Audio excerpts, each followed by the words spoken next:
Hello students, good morning.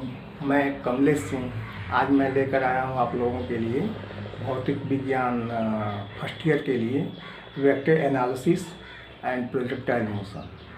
Vector analysis और projectile motion में पहले हम लोग वेक्टर एनालिसिस पे बात करेंगे। वेक्टर एनालिसिस के बाद लास्ट में प्रोजेक्टाइल मोशन। वेक्टर एनालिसिस या सदिश विश्लेषण के लिए हम लोगों का भौतिक विज्ञान में वेक्टर का बहुत महत्वपूर्ण स्थान है। तो वेक्टर को समझना आवश्यक है। वेक्टर जो है आगे के भौतिक विज्ञान के विषय के लिए भी बहुत महत्वपूर्ण है और परीक्षा के दृष्टिकोण से भी ये बहुत महत्वपूर्ण है। तो वेक्टर एनालिसिस के लिए हम लोग शुरू करेंगे। सबसे पहले फिजिकल क्वांटिटी क्या होता है। फिजिकल क्वांटिटी मीन्स भौतिक राशि। भौतिक राशि किसे कहते हैं? तो आप शुरू से पढ़ते आ रहे हैं कि राशियाँ जो हैं, कई राशि जो होती हैं कई प्रकार की होती हैं, गणितीय राशि, भौतिक राशि। तो भौतिक राशि जो होता है, किस प्रकार की राशियों को हम लोग भौतिक राशि कहेंगे और किस राशि को हम लोग भौतिक राशि नहीं कह पाएंगे, उसके लिए हम लोगों को यह स्पष्ट जानना चाहिए कि भौतिक राशि किसे कहते हैं। तो जिन राशियों का मापन किसी भौतिक यंत्र से किया जा सके, उन्हीं राशियों को हम लोग भौतिक राशि कहते हैं। जिन राशियों का मापन किसी भौतिक यंत्र से, किसी इंस्ट्रूमेंट से अगर कर सकते हैं या किया जाता है, तो ही हम लोग उसको भौतिक राशि कहते हैं। जैसे मान लीजिए कि हम लोग को वेग नापना है या चाल नापना है, वेग या चाल, वेलोसिटी या स्पीड, इसके लिए हम लोगों के पास है ओडोमीटर। ओडोमीटर की सहायता से हम लोग वेग या चाल माप लेते हैं। तो ओडोमीटर, तो चाल या वेग जो भौतिक राशि हो गई। किसी वस्तु का द्रव्यमान अगर जानना है तो द्रव्यमान के लिए हम लोगों के पास जो भौतिक तुला है, तो भौतिक तुला से हम लोग द्रव्यमान ज्ञात कर लेते हैं। तो द्रव्यमान भी एक भौतिक राशि हो गई। ऐसे ही और भी बहुत सारी राशियाँ हैं जो भौतिक राशियाँ हैं। या आप ऐसे समझ सकते हैं कि जिन राशियों का मापन हम भौतिक मतलब किसी न किसी यंत्र से करते हैं, तो वही भौतिक राशि। जिसका नहीं कर पाएंगे वो भौतिक राशि नहीं कहलाएगी। जैसे आयु, संवेदना या इस तरह के जो भी चीज़ें हैं, उसको हम लोग महसूस तो कर सकते हैं, लेकिन उसको किसी भौतिक यंत्र से माप नहीं सकते। इसलिए उन राशियों को हम लोग आयु को, संवेदना को, गुस्सा को, दर्द को, इन सब चीज़ों को हम भौतिक राशि से नहीं माप सकते। इसलिए इन राशियों को हम लोग भौतिक राशि नहीं कह सकते। भौतिक राशियाँ वे राशियाँ होती हैं जिनका मापन हम किसी न किसी भौतिक यंत्र से करते हैं। फिजिकल क्वांटिटी या भौतिक राशि जो है दो प्रकार की होती है। भौतिक राशि जो है दो प्रकार की होती है। एक होती है स्केलर क्वांटिटी और दूसरा होता है इसका वेक्टर क्वांटिटी। स्केलर मतलब अदिश और वेक्टर क्वांटिटी माने सदिश। अदिश भौतिक राशि और सदिश भौतिक राशि। भौतिक राशि के दो प्रकार, अदिश भौतिक राशि और सदिश भौतिक राशि। तो अदिश भौतिक राशि तो वे भौतिक राशियाँ जिनको पूर्णतया व्यक्त करने के लिए, बताने के लिए, जानने के लिए हम लोगों को केवल परिमाण की आवश्यकता होती है। केवल परिमाण मीन्स मैग्नीट्यूड, केवल परिमाण की आवश्यकता होती है। ऐसी राशि को हम लोग अदिश भौतिक राशि कहते हैं। वे भौतिक राशियाँ जिनको पूर्णतया निरूपित करने के लिए केवल परिमाण की आवश्यकता होती है, ऐसी भौतिक राशि को हम लोग अदिश भौतिक राशि या स्केलर फिजिकल क्वांटिटीज कहते हैं। जैसे द्रव्यमान, मास, किसी वस्तु का द्रव्यमान, तो द्रव्यमान में दिशा की कोई आवश्यकता नहीं है। द्रव्यमान जो शुद्ध रूप से एक अदिश भौतिक राशि है। इसी प्रकार ताप में भी दिशा की कोई ज़रूरत नहीं है। फिर द्रव्यमान हो गया, ताप हो गया।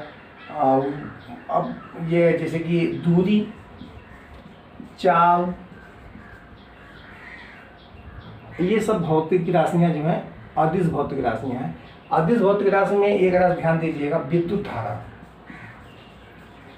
विद्युत धारा जो है एक अदिश भौतिक राशि है। इसके ऊपर अभी हम लोग थोड़ा सा बात करेंगे, लेकिन ध्यान रखिएगा विद्युत धारा जो है अदिश भौतिक राशि है। तो अदिश भौतिक राशि का डिफिनेशन क्लियर हुआ। वे भौतिक राशियाँ जिन्हें पूर्णतया निरूपित करने के लिए केवल परिमाण की आवश्यकता होती है, दिशा की आवश्यकता नहीं होती है, ऐसी भौतिक राशियों को हम लोग अदिश भौतिक राशि कहते हैं। और अदिश भौतिक राशि के एग्जाम्पल्स जो हो गए, द्रव्यमान हो गया, ताप हो गया, दूरी हो गई, चाल हो गया, विद्युत धारा हो गया, और बहुत सारी राशियाँ हैं। आगे जैसे बातें होंगी, आगे भौतिक राशियाँ आएंगी, तो वहाँ तुरंत हम लोग ये बात करेंगे कि अदिश राशि एक सदिश भौतिक राशि है। इसी प्रकार सदिश भौतिक राशि की परिभाषा, वे भौतिक राशियाँ जिन्हें पूर्णतया निरूपित करने के लिए परिमाण के साथ साथ दिशा की भी आवश्यकता होती है, उन्हें हम लोग सदिश भौतिक राशि कहते हैं। जैसे विस्थापन, एक शब्द बोला जाए कि आप यहाँ से 5 कदम जाइए या चलिए, तो केवल 5 कदम चलिए कहा गया तो वो आ जाएगा दूरी में, क्योंकि आपको दिशा नहीं दिया गया। लेकिन वही कहा जाएगा कि यहाँ से आप 5 कदम उत्तर की ओर चलिए, तो जब उत्तर की ओर चलना कहा जाएगा तो वो आ जाएगा विस्थापन। जब भौतिक राशि में परिमाण के साथ साथ, जब किसी भौतिक राशि में परिमाण के साथ साथ दिशा भी जुटा हो, दिशा की भी आवश्यकता हो रही हो, दिशा भी चाहिए, तो ये दोनों मिलके, दोनों जिस भौतिक राशि में होते हैं उस भौतिक राशि को हम कहते हैं सदिश भौतिक राशि। सदिश भौतिक राशि वे राशियाँ होती हैं जिनमें परिमाण के साथ साथ दिशा की भी आवश्यकता पड़ती है। जैसे विस्थापन हो गया, विस्थापन के बाद वेग हो गया, वेग के बाद बल हो गया। बल, 5 न्यूटन का बल लगा तो बल की दिशा आवश्यक है, बल किधर लगा, 2 बल लगे, 5-5 न्यूटन के 2 बल लगे, तो 5-5 न्यूटन के 2 बल लगे, एक ही वस्तु पे 5-5 न्यूटन के 2 बल लगे, तो ये बल किन दिशाओं में लगे ये जानना आवश्यक है, क्योंकि इन 2 बलों के सहायता से वस्तु में विस्थापन हो भी सकता है, नहीं भी हो सकता है। अगर दोनों बल एक ही साथ एक ही दिशा में लगे तो बल की दिशा में वस्तु का विस्थापन हो सकता है, और अगर ये बल जो है एक दूसरे के विपरीत लगे तो फिर ये संभव है कि वस्तु में कोई विस्थापन न हो। तो बल भी एक सदिश राशि है। थोड़ा सा उस भौतिक राशि पे थोड़ा सा ध्यान लगा कर हम लोग बात करेंगे तो समझ में आएगा कि वो राशि, उस राशि में मतलब वो दिशा की आवश्यकता है कि नहीं। अगर दिशा की आवश्यकता है तो उसी राशि को हम लोग सदिश भौतिक राशि कहेंगे। विस्थापन हो गया, वेग हो गया, त्वरण, वैद्युत क्षेत्र, चुंबकीय क्षेत्र, इस तरह के बहुत सारी और उदाहरण हैं जो सदिश भौतिक राशि में आते हैं। तो ये अदिश भौतिक राशि और सदिश भौतिक राशि, ये 2 भौतिक राशियाँ होती हैं। स्केलर एंड वेक्टर क्वांटिटी, दोनों की परिभाषा आपको स्पष्ट अलग अलग बताया गया, सदिश भौतिक राशि और अदिश भौतिक राशि का। अब भौतिक राशि के बाद हम लोग बात करेंगे सदिश के विषय पे ही बात करना। स्केलर क्वांटिटी को जोड़ना घटाना हम बहुत सीखे हैं, अदिश राशियों का जोड़ घटाना, गुणा भाग सब आता है हम लोगों को। हम लोग जो है यहाँ पे बात करेंगे सदिश के लिए, और सदिश में पहला टॉपिक हो जाएगा हम लोगों का स्थिति सदिश। स्थिति सदिश, पोजीशन वेक्टर। स्थिति सदिश ऐसी में जोड़ लीजिए, तथा विस्थापन सदिश। स्थिति सदिश और विस्थापन सदिश। Displacement vector. स्थिति सदिश क्या है? स्थिति सदिश, तो सदिश शब्द जुड़ा हुआ है तो मतलब इसमें हम लोगों को दिशा भी लेके चल रहा है। मान लीजिए किसी समतल में हम लोगों के पास कोई बिंदु है P। इस P की स्थिति का निर्धारण करने के लिए हम लोगों को कोई एक बिंदु या अक्ष जो हम लोगों को लेना पड़ेगा। बिना बिंदु या अक्ष लिए हम लोग इस बिंदु P के या किसी बिंदु का निर्धारण नहीं कर सकते। तो अगर समतल में बिंदु है तो हम लोग इस समतल पे ले लेंगे कार्तीय तल। कार्तीय तल में आपको पता है x अक्ष, y अक्ष, प्रतिच्छेद बिंदु को मूल बिंदु। अब इस मूल बिंदु के सापेक्ष इसकी जो दूरी है O से, मूल बिंदु से उस बिंदु की ओर, इसी OP को हम लोग कहते हैं इस बिंदु P का O के सापेक्ष स्थिति सदिश। अब इस स्थिति सदिश को अगर हम लोग R से दिखाते हैं तो मान लें कि किसी समय t1 पर वह बिंदु O के सापेक्ष स्थिति सदिश R1 पे है, और बिंदु जो है t2 समय पर बिंदु जो है Q पे चला जाता है, जिसका स्थिति सदिश जो है R2 है। तो इस PQ को हम लोग विस्थापन सदिश कहेंगे। O के सापेक्ष P अगर हम लोग देखेंगे तो ये R1 जो है स्थिति सदिश है P का, O के सापेक्ष Q की स्थिति देखेंगे तो R2 जो सदिश R2 जो है Q का स्थिति सदिश है। लेकिन अगर हम लोग देखेंगे PQ, तो PQ जो है इस बिंदु P और Q या स्थिति P और स्थिति Q के बीच का जो है विस्थापन सदिश है।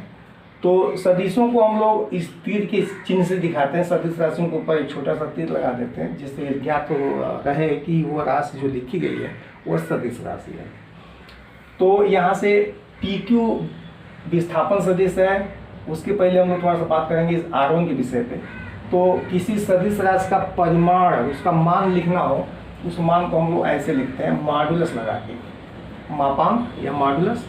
तो इस मापांक का मान जो है R1, इस R1 मतलब O से P की दूरी यानी OP के बराबर होगा। इस तरह से R2 जो होगा, R2 ये OQ के बराबर होगा। अब हम लोगों को अगर विस्थापन सदिश PQ निकालना है तो PQ के लिए हम लोगों के पास यहाँ पे एक है त्रिभुज OPQ। इसमें हम लोग एक नियम ले रहे हैं, अभी नियम के विषय में अभी आगे पढ़ेंगे तुरंत, लेकिन उस नियम को हम यहाँ पे ला रहे हैं क्योंकि यहाँ पे हम लोगों को विस्थापन सदिश चाहिए। अब विस्थापन सदिश के लिए हम लोगों को लेना होगा त्रिभुज OPQ में। OPQ में OP plus PQ equal to OQ। सबका मान रखते हैं। OP का मान है सदिश R, PQ निकालना है, और OQ का मान है सदिश R2। तो यहाँ से PQ मिल जाएगा हम लोगों को सदिश R2 और माइनस सदिश R।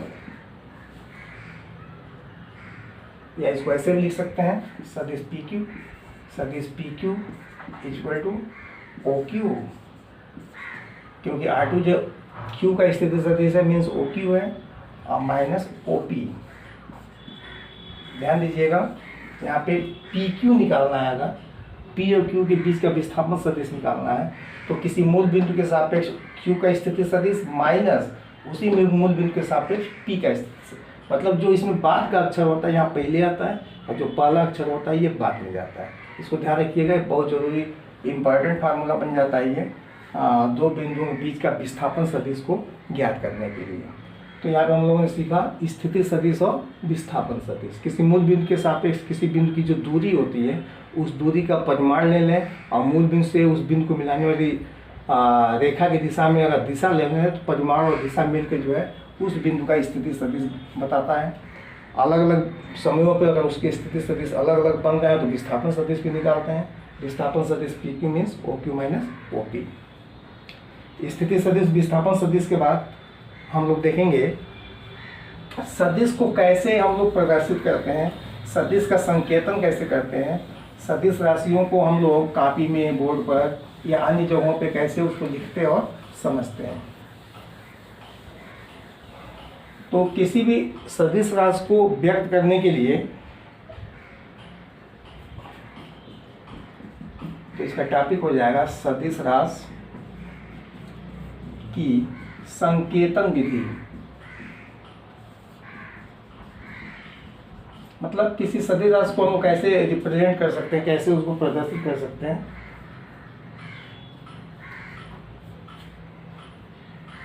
Notation process of vector quantity, इसका संकेतन विधि मतलब वही notation process of vector quantity. तो किसी भी सदिश राशि को प्रदर्शित करने के लिए हम लोग एक तीर की चिन्ह का प्रयोग करते हैं। तीर का चिन्ह मतलब ये तीर का चिन्ह है। तीर के चिन्ह में ये जो आगे वाला सिरा होता है इसको हम लोग कहते हैं शीर्ष, हेड। इसको कहते हैं पूंछ, पूंछ, टेल।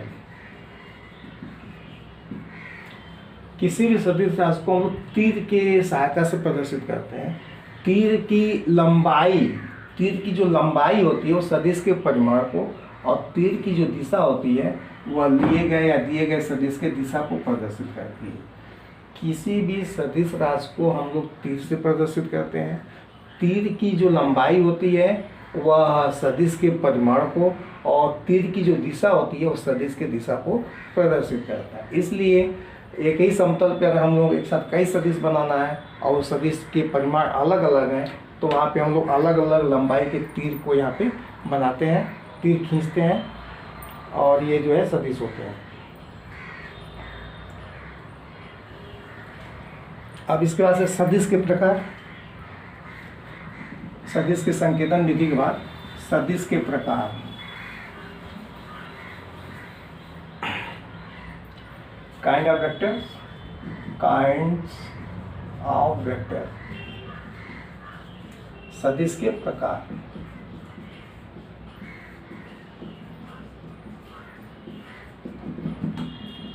सदिश के प्रकार में पहला सदिश है समान सदिश, equal vector, equal vector means समान सदिश। दो सदिश आपस में कब समान कहे जाएंगे उसके लिए, तो दो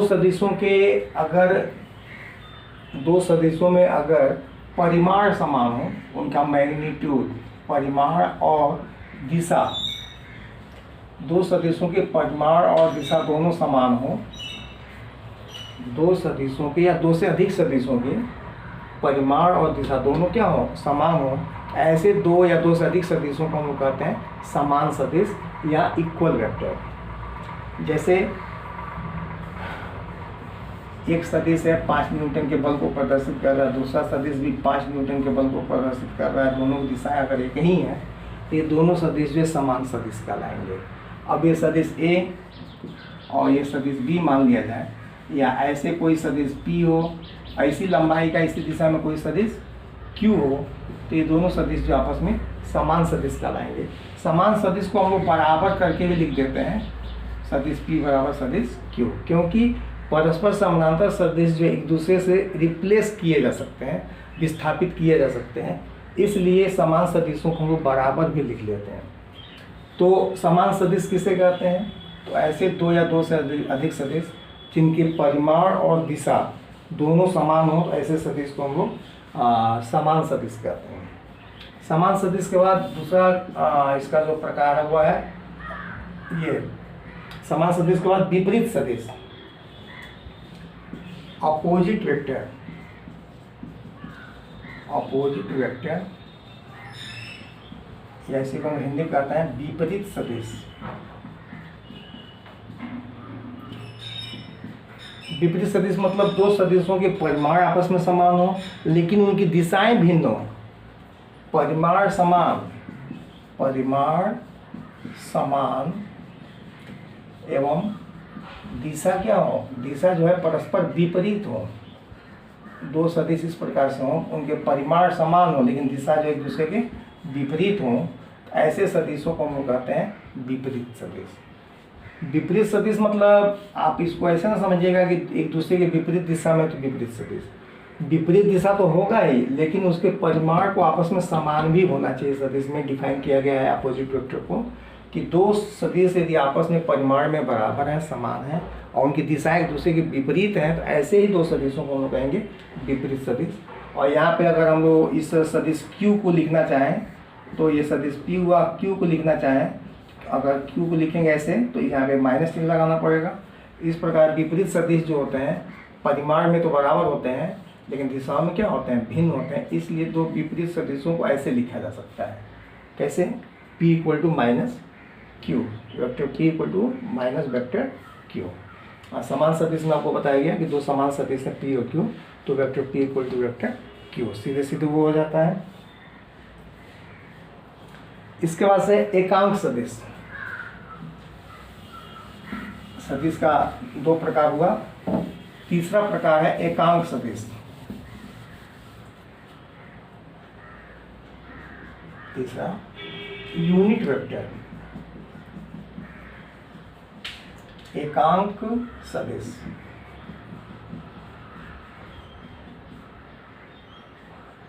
तो इसका डिफिनीशन जो है इसके नाम में ही छिपा हुआ है, एकांक सदिश। एकांक सदिश किसे कहेंगे? तो वह सदिश जिसका परिमाण एकांक हो, वह सदिश जिसका परिमाण एकांक तथा दिशा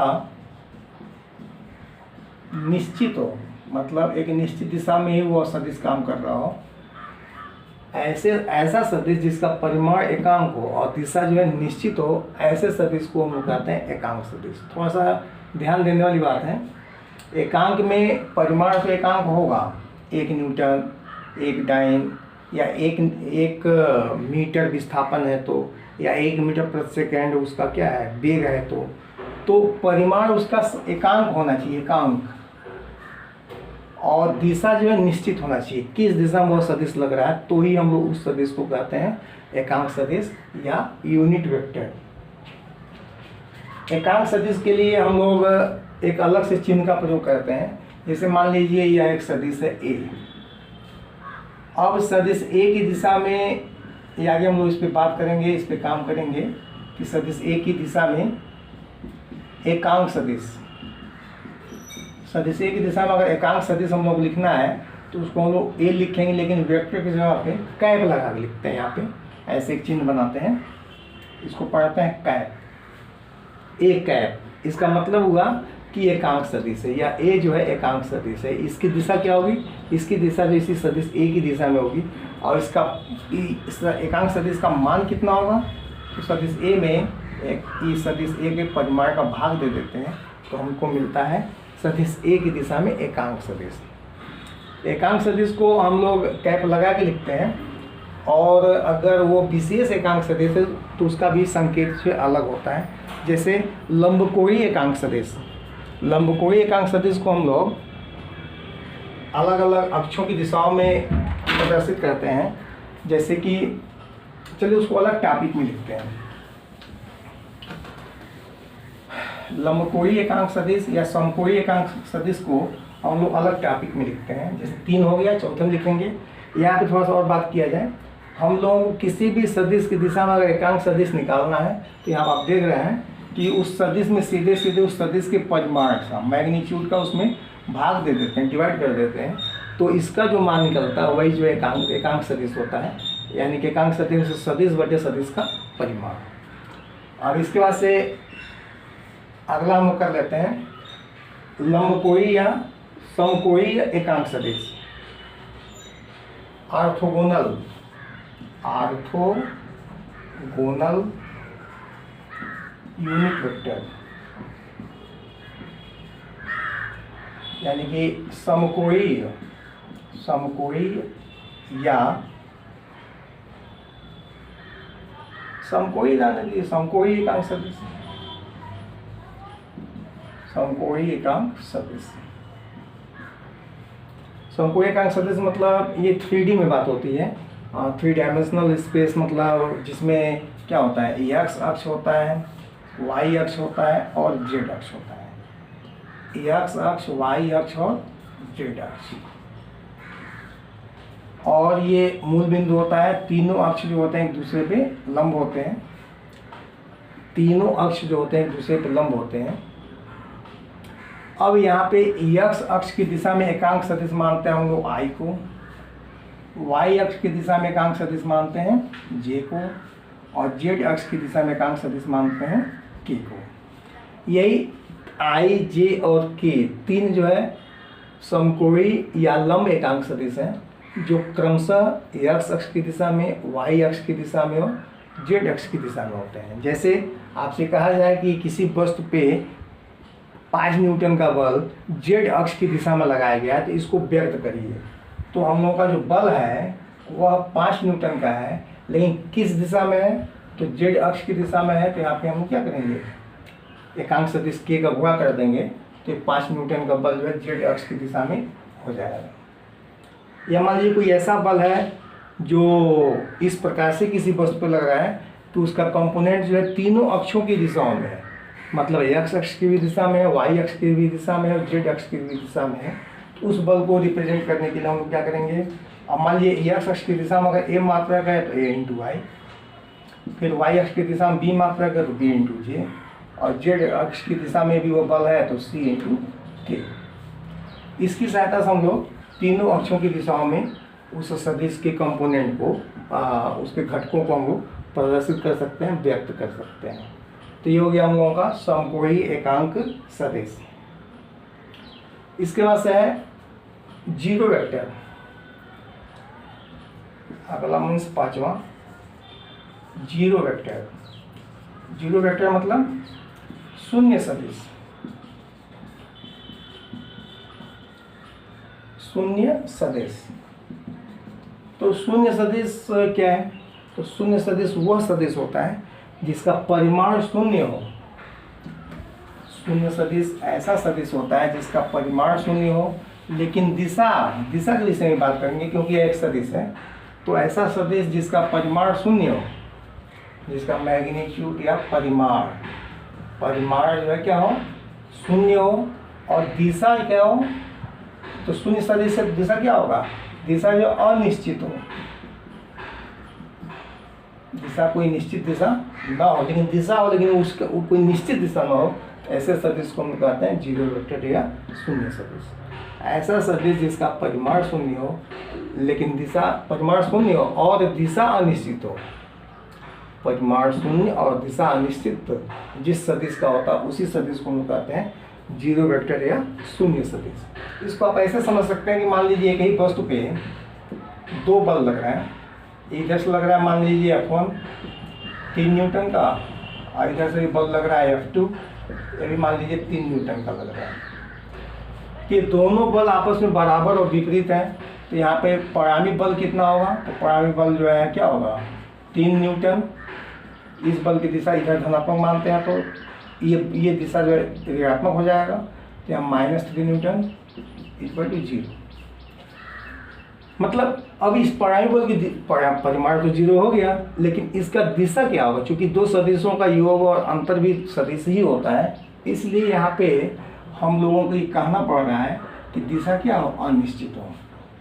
क्योंकि दो सदिशों का योग और अंतर सदिश होता है तो शून्य को एक सदिश ही बनाना पड़ेगा, और शून्य जब सदिश होगा तो उसमें दिशा चाहिए, तो दिशा के लिए हमको स्पष्ट करना पड़ता है कि शून्य सदिश वह सदिश होता है जिसका परिमाण शून्य हो और दिशा क्या हो, अनिश्चित हो।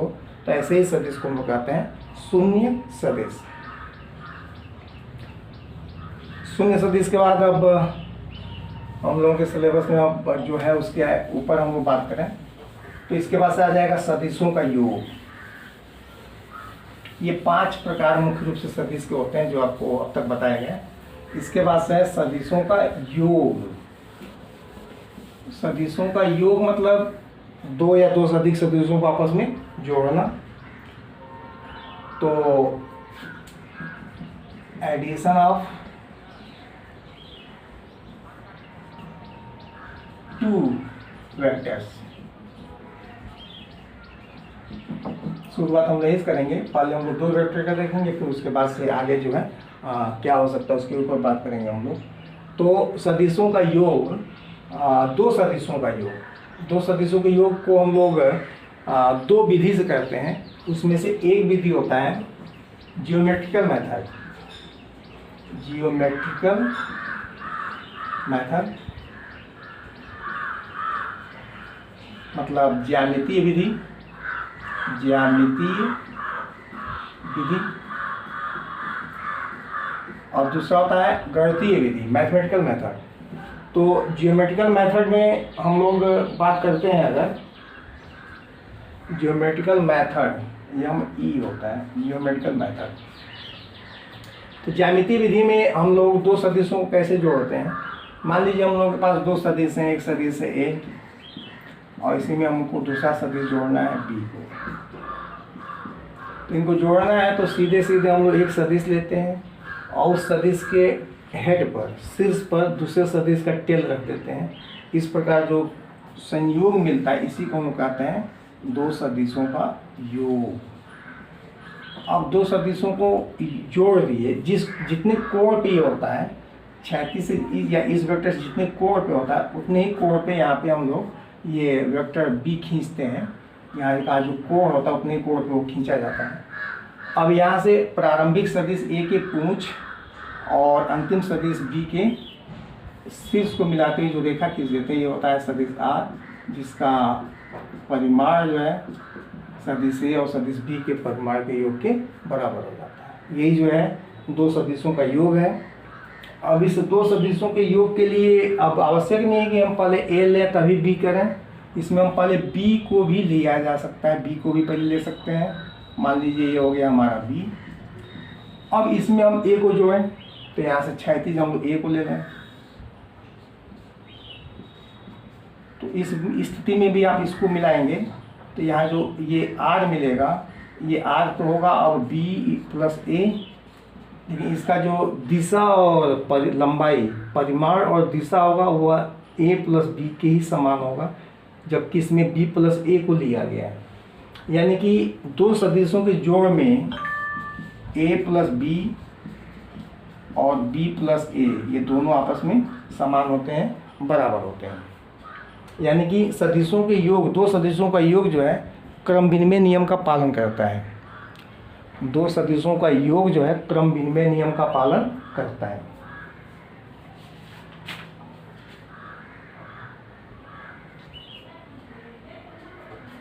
इसके बाद से इन्हीं दो ज्योमेट्रिकल मेथड ज्यामिति विधि में पहला है ये त्रिभुज विधि by triangle method.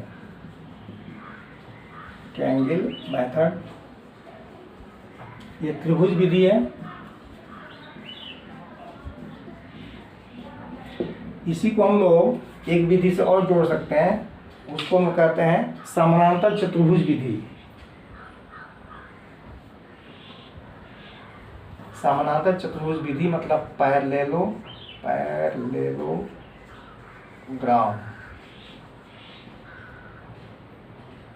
Parallelograms method मतलब समानांतर चतुर्भुज की विधि। तो दो सदिशों को जोड़ने का ज्यामिति विधि में पहला हो गया त्रिभुजी विधि और दूसरा हो गया समानांतर चतुर्भुज विधि। समानांतर या समांतर चतुर्भुज विधि। तो त्रिभुज विधि में आपको बताया गया कि दिए गए दो सदिशों में से एक सदिश को लेंगे, उस सदिश के शीर्ष पे दूसरे सदिश के टेल को जोड़ के तो अंतिम में पहले सदिश के पूंछ और अंतिम सदिश के शीर्ष को मिलाते हुए रेखा खींच देंगे। यही जो सदिश मिलेगा यहाँ से लेके यहाँ तक, यानी कि ये पी क्यू आर में जो पी आर मिलेगा वही सदिश ए और सदिश बी के परिमाण को मान और दिशा में प्रदर्शित करेगा। अब इन्हीं दो सदिशों को अगर हम लोग समानांतर चतुर्भुज से जोड़ना है तब, तो समानांतर चतुर्भुज से जोड़ना है तो उसको हम लोग समानांतर चतुर्भुज विधि कहेंगे। Addition up to vector by parallelogram method. तो इन दो सदिशों को समानांतर चतुर्भुज विधि से कैसे जोड़ेंगे उसको समझा जाए। जैसे मान लीजिए हम लोगों के पास दो सदिश हैं, सदिश ए और सदिश बी। इनको हम लोग को अब समानांतर चतुर्भुज विधि से जोड़ना है। तो इसके लिए हम लोग इन दो सदिशों की सहायता से एक समानांतर चतुर्भुज बनाते हैं। कैसे बनाएंगे? तो एक प्रारंभिक बिंदु ले लेंगे ओ से ए की दिशा में एक सदिश ले लेंगे और बिंदु ओ से ही बी की दिशा में दूसरा सदिश ले लेंगे, जो कि ये दो सदिश दिए हुए हैं। अब इनके बीच का जो कोण यहाँ थीटा, वही कोण जो यहाँ भी थीटा होगा। अब इन दो सदिशों ए और बी की सहायता समानांतर चतुर्भुज पूरा करते हैं। कैसे पूरा करेंगे? इसके परिमाण के बराबर, इसके बराबर की लंबाई का चाप यहाँ से लेके काट लें और फिर इसके लंबाई का चाप तो इसको केंद्र मान के काट लें, तो यहाँ से इसको मिला दें। तो यहाँ आके हम लोगों का एक समानांतर चतुर्भुज पूरा हो जाता है। इसका नाम रख दें तो ओ पी क्यू और एस। ये एक समानांतर चतुर्भुज पूरा हो जाता है। अब चूंकि दो समानांतर सदिशों के जो परिमाण होते हैं वो समान होते हैं, या दो समानांतर सदिश लंबाई में बराबर तो उन्हें हम समान सदिश कहते हैं। तो यहाँ पे ओ एस और पी क्यू आपस में बराबर और समानांतर होते हैं, इसलिए सदिश बी को हम लोग यहाँ भी मान सकते हैं। तो फिर हम लोग पहुँच गए कहाँ पे, हम लोग त्रिभुज वाले में ही पहुँच गए, और ये हो जाता है हम लोगों का आर, क्योंकि ये सदिश बी है तो यह भी जो है कि हम लोगों का सदिश बी ही होगा, तो ये हो जाता है आर, और इसका मान जो है ए प्लस बी के बराबर होगा। तो समानांतर चतुर्भुज विधि और त्रिभुज विधि में एक छोटा सा अंतर है। त्रिभुज विधि में हम एक सदिश लेके फिर इसके हेड पे अगला सदिश जोड़ते हैं, फिर यहाँ मिलाते हैं, और समानांतर चतुर्भुज में एक ही बिंदु से दोनों सदिश को लेते हैं, और दोनों सदिश को लेने के बाद समानांतर चतुर्भुज को पूरा कर लेते हैं। इस प्रकार यहाँ पे हम लोगों को दो सदिशों को जोड़ने की विधि मिल जाती है, जिसको कि हम लोग समानांतर चतुर्भुज विधि कहते हैं। इसके बाद से सदिशों के जोड़ने की जो दूसरी विधि है, ये पहली विधि होगी ज्यामितीय विधि, जो शुरू में ही लिखा गया था ज्योमेट्रिकल मेथड, और दूसरा जो है मैथमेटिकल मेथड। मैथमेटिकल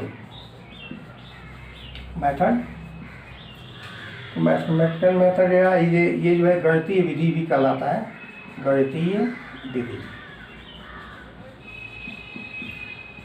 तो ज्योमेट्रिकल या मैथमेटिकल मेथड को हम लोग अगले वीडियो में देखेंगे, और यहाँ तक आप अपने नोट्स को पूरा करेंगे, और जो भी आपको इसमें से कन्फ्यूजन वाली चीज़ें हैं या नहीं आने वाली चीज़ें हैं, उसके विषय में ज़रूर किसी न किसी प्रकार से संपर्क करके उसके विषय में बात करेंगे। ओके।